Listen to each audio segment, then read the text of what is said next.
আমাদের এই দোকানের সূচনা 5 দিন। আমরা ছাত্র মানুষ, আমাদের পুঁজি কম।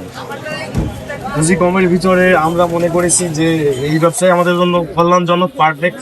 এই জন্য এই ব্যবসা, বিশেষ করে আমার ব্যক্তিগত একটা ড্রিম হচ্ছে আমি সমগ্র বরিশালে সামাজিক ব্যবসা করতে চাই। চা রুটি পোড়ায় এখানে স্বল্প মূল্যে কিছু কম। আমরা প্রথম চেয়েছিলাম যে ফাস্টফুডের আইটেম করতে। বিশেষ করে আমরা ফাস্টফুডের কাজ জানি না, তবু মোবাইল দেখে বার্গার আরো কয়েকটা আইটেম শিখছিলাম। কিন্তু আমাদের ইনস্ট্রুমেন্ট সংকটের কারণে আমরা ওই ফাস্টফুডের আইটেমটা দিতে পারিনি। তা আমাদের দোকান চালু করাটা খুব জরুরি ছিল। পরবর্তী টাইম আমরা বুঝতেছিলাম যে বরিশালে নাই কোন জিনিসটা, একটু আনকমন ভাবে শুরু করতে চাইছিলাম। কমন না, কমন তো ফাস্টফুডের দোকান অনেক আছে বরিশালে, তো আমি তো আনকমন খুঁজতেছিলাম। তো হঠাৎ মানে অনলাইন স্ক্রল করতে করতে একটা ফেসবুকে একটা ভিডিও আসলো কুষ্টিয়ার, যে রুটি পোড়া। তো ওই রুটি পোড়া দেখে আমার কাছে খুব ব্যক্তিগতভাবে ভালোই লাগলো আর কি। পোড়ানো দেখি, আমি কখনো রুটি পোড়া খাইনি তখন। তো ভালো লাগা থেকেই আর কি আমি তখন বাসায় বসে একটা ট্রাই করি, দেখি কেমন হয়। দেখি না, মোটামুটি টেস্টি আছে। তখন আমরা জানতাম যে কিছুটা হলো মানুষ ভাবে আর কি, মানুষের কাছে লোভনীয় একটা খাবার। সেই থেকেই আর কি এই প্ল্যান বা এই তো আমরা বন্ধুরা বসাছিলাম যে দোকানের নাম কি দেওয়া যায়। তখন বিভিন্ন ধরনের নাম প্রস্তাবনা করছিল আর কি। হঠাৎ একটা বন্ধু বললো, যেহেতু এটা গাছের নিচে পড়ছিস, বট গাছের নিচে, তো আমার মনে হয় তোদের ওই বট গাছ নিয়ে কিছু একটা চিন্তা করা উচিত, বট গাছ কেন্দ্রিক।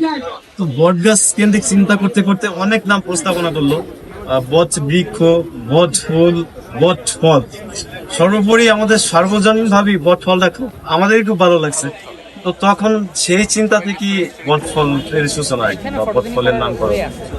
আমার মতো যারা আছে তাদেরকে আমি সাজেস্ট করবো যে আপনারা সামাজিক ব্যবসা করে তুলুন।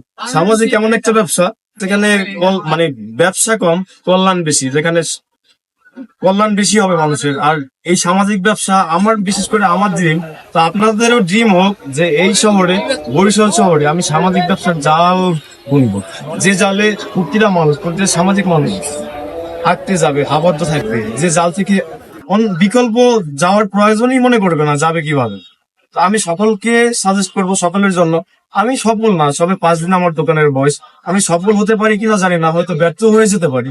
তবে অন্যদের জন্য আমি সাজেস্ট করবো আপনারা সামাজিক ব্যবসা করে দেবেন।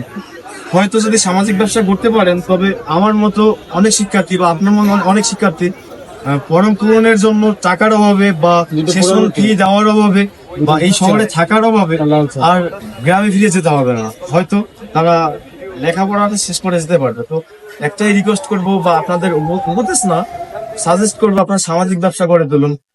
হয়তো আমার মতো, আপনার মতো অনেকেই কর্মসংস্থানের সুযোগ পাবেন। এই আপনি, আমি অনেকে আত্মনির্ভরশীল হওয়ার সুযোগ পাবেন।